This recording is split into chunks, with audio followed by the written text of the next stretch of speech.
podcast kami di mana kami berbicara tentang hukum dan dampaknya dalam kehidupan sehari-hari. Saya Kayla Angel Halitan dengan NIM 2401000099 dan teman saya Agnes Natali Desa Gunawan dengan NIM 2401000063. Saya Asrindo Yondonirawan dengan NIM 2401000095. Saya Nafis Abdallah Zuardi dengan NIM 2401000071.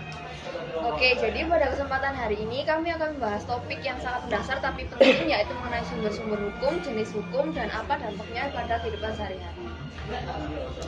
Pernah nggak sih kalian tuh bertanya-tanya apa dasar aturan yang mengatur masyarakat kita? Kenapa kita harus mematuhi undang-undang dan dari mana undang-undang itu berasal? Pernah. sih. Nah, di episode kali ini kita akan membahas itu. Oke. Kita akan mulai dengan memahami apa itu sumber hukum, jenis-jenisnya, dan kenapa hal ini penting. Setelah itu, kita akan melihat bagaimana teori ini diterapkan dalam kehidupan nyata. Oke. Aku punya pertanyaan nih. Kira-kira siapa yang bisa jawab apa itu sumber hukum? Aku. Sumber hukum adalah tempat di mana aturan hukum diambil baik secara formil maupun material. Dalam arti material, sumber hukum adalah faktor sosial, budaya, politik, atau ekonomi yang memengaruhi pembentukan aturan hukum. Sedangkan sumber hukum formil merujuk pada dokumen, keputusan, atau kebiasaan yang diakui secara resmi oleh negara. Oke, contoh dalam kehidupan sehari-harinya tuh gimana? Contohnya gini, coba kalian bayangin ya, di lampu lalu lintas, apa yang buat kalian berhenti? Nah, itu kan dari lampu merah. Kenapa? Karena ada aturan yang berasal dari undang-undang lalu lintas. Tapi aturan ini itu sendiri dibuat berdasarkan kebutuhan masyarakat untuk mengatur ketertiban di jalan, yang merupakan sumber hukum material. Apa itu? Sumber hukum materialnya sendiri. Oke, jadi hukum itu tidak muncul begitu saja ya, tapi berasal dari suatu dasar atau rujukan yang sah. Oke, menurut kalian kenapa sih sumber hukum itu penting?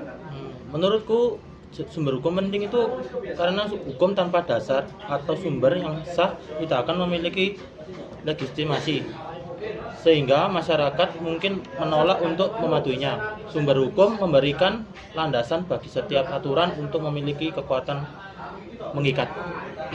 Itu sih menurutku. Oke, terus mengenai jenis-jenis hukum kan ada 5. Ada yang bisa nyebutin nggak 5 itu apa aja? Kalau setahu sih ada undang-undang sama kebiasaan atau hukum adat. Itu bisa dijelaskan nggak? Kalau undang-undang itu bentuk sumber hukum yang paling utama dan memiliki hierarki tertentu. Di Indonesia itu hierarki peraturan perundang-undangan diatur dalam UU nomor 12 tahun 2011. Puncaknya adalah UUD 1945 diikuti oleh undang-undang, peraturan pemerintah, peraturan presiden hingga peraturan daerah. Contoh undang-undang nomor 22 tahun 2009 itu tentang lalu lintas dan angkutan jalan. Kalau tentang kebiasaan itu jelas sumber hukum adat adalah aturan yang tidak tertulis tetapi diakui dan diterima oleh masyarakat tertentu. Misalnya di beberapa daerah kayak di Bali dan Papua, hukum adat itu masih digunakan untuk menyelesaikan sengketa tanah atau persoalan komunitas. Penting dicatat bahwa kebiasaan hanya menjadi hukum jika diterima oleh masyarakat dan tidak bertentangan dengan hukum nasional. Terus aku ada jurisprudensi. Jurisprudensi itu yang contoh terkenalnya itu ketika putusan Mahkamah Agung tentang hak asuh anak yang sering menjadi acuan bagi hakim di tingkat bawah.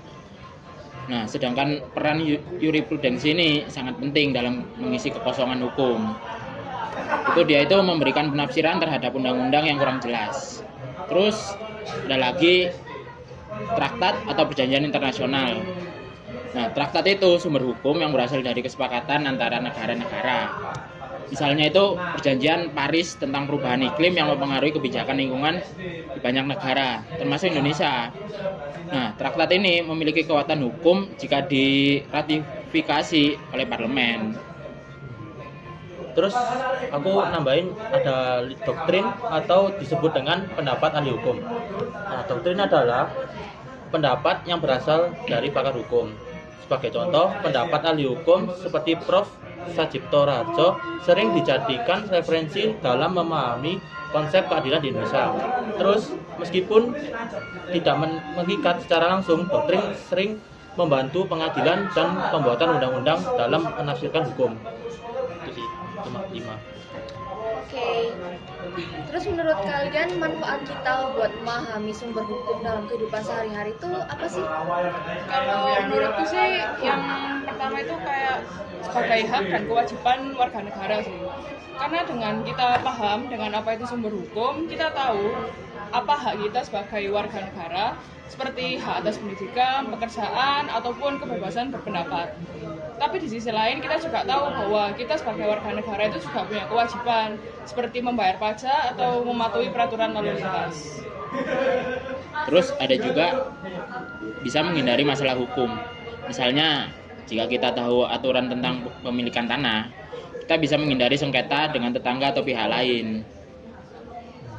Terus yang ketiga, ada berpartisipasi dalam proses demokrasi. Saat kita tahu bagaimana hukum dibuat dan dari mana sumbernya, kita bisa lebih aktif berkontribusi dalam proses demokrasi. Misalnya dengan memberikan masukan terhadap rancangan undang-undang. Itu sih. Gitu ya. Ya. Teman-teman pegel nggak sih ngomong terus tapi nggak minum? Iya sih, Kira-kira- ada yang kurang ya. Ya. Kira-kira teman-teman mau minum apa nih? Biar aku pesenin ke bawah. Kalau aku americano aja deh. Ya. Macam-macam. Maca? Apa ya, gula aren kopi aja boleh. Oke. Tapi ngomongin sumber hukum nih, kalian ngerasa bener nggak masuk ke jurusan hukum ini? Kayak aku ternyata nggak salah jurusan. Kalau Bener aku sih. sih enggak. Bener sih Lek, menurutku. Kayak Enggak. gimana ya? Soalnya kan kita dari zaman mungkin zaman remaja lah. Kita Ya. kan pasti banyak ngelakuin kayak kesalahan hukum, terus melanggar peraturan lah. Iya sih. Sejak masuk hukum kan kita kayak jadi tahu, oh ternyata gini tuh salah. Sedangkan kita mikirkan kecil kayak ya wis kayak Ya, rasa emang. bener lah gitu. Sepele gitu masalahnya. Ternyata kan bisa dibawa ke Ranah hukum. ke ranah hukum. Atau pengadilan juga. Bisa jadi dampak besar juga sih makanya. Tapi kalau kayak kehidupan sehari-hari nih, kalian pernah nggak ditanya sama orang kayak ini tuh cara penyelesaian hukumnya gimana? Pernah sih, kalau aku kan tetangga biasanya tanya, kamu masuk hukum itu ngerti nggak hukum? Kalau kan kita juga semester pertama kan baru-baru mengenal tentang hukum, jadinya saya cuma bisa jawab sebisa saya.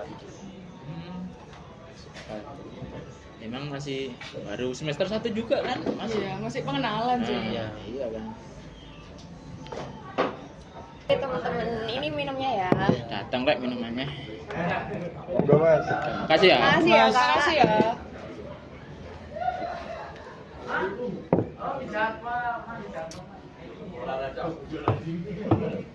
Kita santai dulu nggak sih? Boleh. Minum dulu. Biar nggak tegang. Ya. BTW kalian kuliah di mana? Nggak boleh tahu. Kita bertiga di Unmer. Di Unmer. Kira-kira yang memicu kalian buat ngambil prodi hukum nih apa? Kalau aku pribadi pas kelas akhir sih, kelas 12 itu kayak tertarik aja tiba-tiba buat masuk hukum. Karena prospek kerjanya luas gitu ya. Iya. Kalau kalian berdua? Kalau aku sih itu yang pertama kan ingin ngikutin jejak ayah. Terus yang kedua itu sebenarnya pengen memperbaiki hukum di Indonesia itu kan ya tahu lah pasti kan gimana situasinya. Kalau aku sih kan berhubung aku mau masuk ke polisi kan ya, kan di polisi juga butuh yang namanya hukum kan ya. Jadi saya belajar hukum di sana, di sini. Oke, kita lanjut ke pertanyaan terakhir nih daripada kelamaan. Ya, Boleh. Boleh? Kira-kira kalian bisa nggak sih memberi kasus nyata di Indonesia dan relevansi sumber hukum?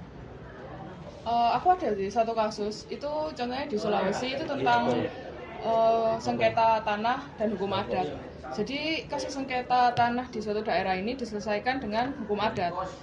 Ada kasus sengketa tanah antar keluarga di Sulawesi yang pada akhirnya diselesaikan melalui musyawarah adat. Putusan tersebut diterima oleh semua pihak karena adat setempat memiliki legitimasi yang kuat. Terus ada lagi nih yang contoh kasusnya dari perjanjian internasional tadi. Yaitu meski Indonesia terikat pada perjanjian ini, kebijakan nasional itu harus dirancang lagi agar sesuai dengan kondisi lokal dan hukum yang berlaku di dalam negeri. Terus ada lagi yang hukum nasional seperti pengurangan emisi karbon dari pihak pemerintah juga. Itu kebijakannya harus mempengaruhi lingkungan di Indonesia sih. Oke, jadi hari ini kita udah belajar tentang sumber-sumber hukum mulai dari undang-undang, kebiasaan, jurisprudensi, traktat hingga doktrin. Semua ini adalah fondasi penting dalam membangun masyarakat yang adil dan tertib.